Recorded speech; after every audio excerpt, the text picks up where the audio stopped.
Olá, tudo bem com vocês? É, Esse é o exercício que eu propus nas últimas aulas aí de método racional e eu vou aproveitar esse vídeo agora para passar algumas dicas para vocês de como a gente vai poder fazer a resolução desse problema que está apresentado, né? Então vamos lá. É, o problema é a gente vai utilizar o método racional, né, para fazer a estimativa de vazão. Então, aqui utilizando o método racional, pede-se para calcular a vazão de projeto para uma bacia de 12 hectares, né? Então, a bacia já está delimitada aqui. Vocês poderiam fazer um desenho qualquer, mas eu aproveitei a situação real que a gente vai utilizar para poder resolver esse problema, né? Então já está aqui delimitada a bacia, né? Então deixa eu sair daqui do eixutório, né? Então está também representado aqui em cian o curso d'água principal, né?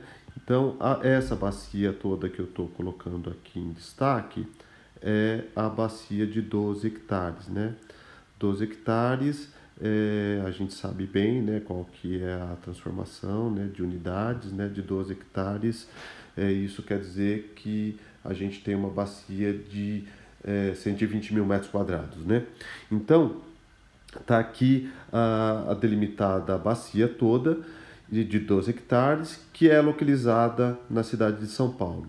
Ou seja, nós vamos utilizar, eu sugiro que utilize, né, aquela equação bem grandona, né, de Martinez e Mani para calcular a intensidade de precipitação. Tá? O período de retorno também é dado aqui, né, de 10 anos. Então a gente vai calcular essa vazão para um período de retorno de 10 anos. A área superior da bacia, então aqui vamos ver que essa bacia é dividida em duas áreas, né? A área superior, ou seja, a área mais alta da bacia, né, que está sendo representada dessa linha amarela para a parte de cima, ela é permeável, né? Então a gente lembra que o coeficiente de runoff ou coeficiente de deflúvio ou de escoamento superficial, todos esses nomes são bem encontrados aí na literatura, né? O runoff é de meio, né? De 0,5, ou seja, na parte conceitual, a gente sabe que tudo que vai chover, né, se incidir uma precipitação nessa área, 50% dessa chuva, né, ou do volume de chuva, vai ser infiltrado, né, e os outros 50% vão se transformar em escoamento superficial. Então, essa parte superior da bacia, então, ela tem 5 hectares, né, 5 hectares, e tem o coeficiente de deflúvio ou coeficiente de runoff igual a meio, tá? Bom, a outra parte da bacia, né, que é a parte mais baixa, né, que eu considerei aqui como a parte inferior, ela é mais desenvolvida, né? Então a gente consegue perceber aí as construções, as edificações, então isso quer dizer que ela tem um desenvolvimento maior, então é uma área que está quase se tornando uma área bastante urbanizada, né?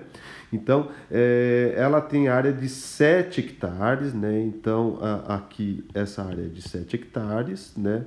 Claro que a soma vai ter que dar 12, né? E o coeficiente de deflúvio igual a 0,6, né? Então o C vai ser igual a 0,6. Ou seja, uma parte só, dá para a gente perceber aí também na situação da imagem, né?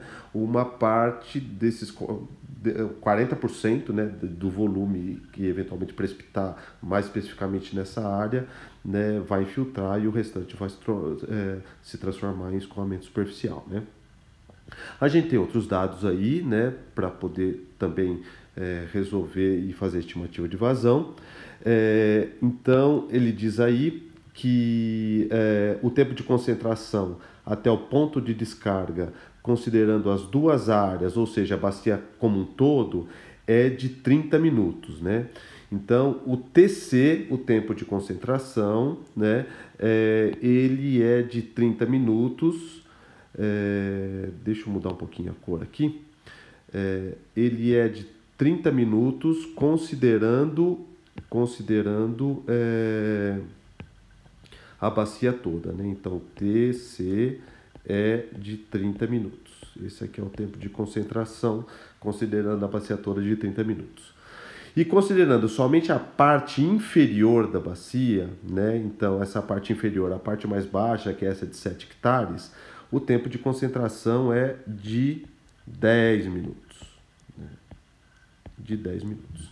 Então, por que existe essa divisão aí? Então, feitas todas essas análises, né, das características geométricas, das características de solo e de escoamento superficial dessas duas partes da bacia, a gente sabe que o tempo de concentração, ou seja, o tempo necessário para que toda a bacia possa contribuir uniformemente para o eixutório é de 30 minutos. E a parte inferior da bacia, né, nós vamos ter um tempo de concentração de 10 minutos para para que a bacia contribua para o eixutório. Né? Então, são essas duas situações. E essas duas situações a gente tem que caracterizar de formas, obviamente, diferentes. Por quê? A bem na verdade, nós vamos ter que calcular duas vazões. A vazão que vai ser calculada em função da bacia toda, né, de toda a bacia, e a vazão que vai ser considerada somente com a parte inferior da bacia. Né? E por que a gente faz isso? Porque a gente precisa fazer análise no eixutório. E além disso, essas vazões, elas certamente podem ser diferentes, né? Por quê? Porque com esse tempo de concentração, a parte inferior, né, aí a gente falando na mesma intensidade de precipitação, a parte inferior da bacia pode gerar vazões no eixutório maiores, né, do que a contribuição da bacia toda de 12 hectares. Né? Então, é importante que a gente faça esses dois cálculos e eu vou dar essas duas dicas aí. Né? Então, na situação 1, então vamos colocar aqui a situação 1. Na situação 1, a gente vai ter a área como um todo, né? Então são os 12 hectares, então a vazão vai ser calculada, né? Com a área de 12 hectares. E o tempo de concentração, como a gente já viu, vai ser de 30 minutos, tá? E a intensidade de precipitação vai ser aquela calculada pela equação de Martinez e Mani. Tá? E a situação 2, vamos colocar aqui, a situação 2, para a estimativa da vazão, a gente vai utilizar,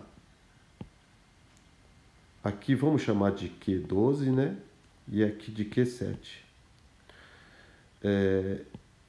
Nós vamos utilizar a área de 7 hectares. Tudo bem? Então, isso é importante, que a gente faça o cálculo dessas duas vazões. A vazão que vai ser a vazão de contribuição da bacia como um todo, de 12 hectares, né? E a vazão com só a parte inferior da bacia com 7 hectares. Tá?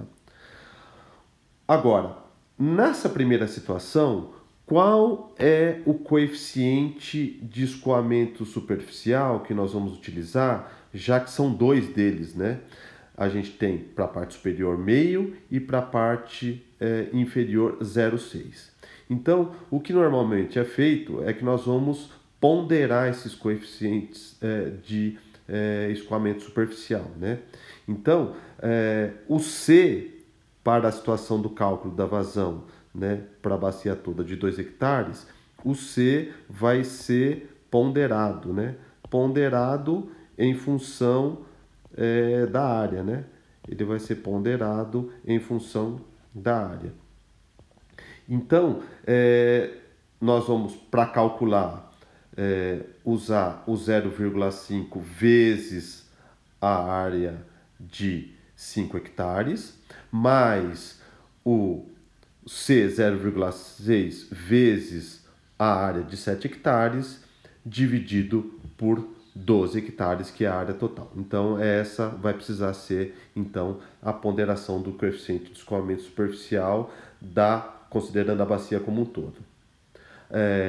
Agora, na parte inferior, né, aí o C vai ser 0,6 mesmo para o cálculo da vazão. Então, essas são as diferenças e essas são as dicas para resolver, então, esse problema. Tá ok? Então, é isso aí. Espero que vocês gostem aí dessas dicas e a gente se vê na próxima segunda. Obrigado. Tchau, tchau.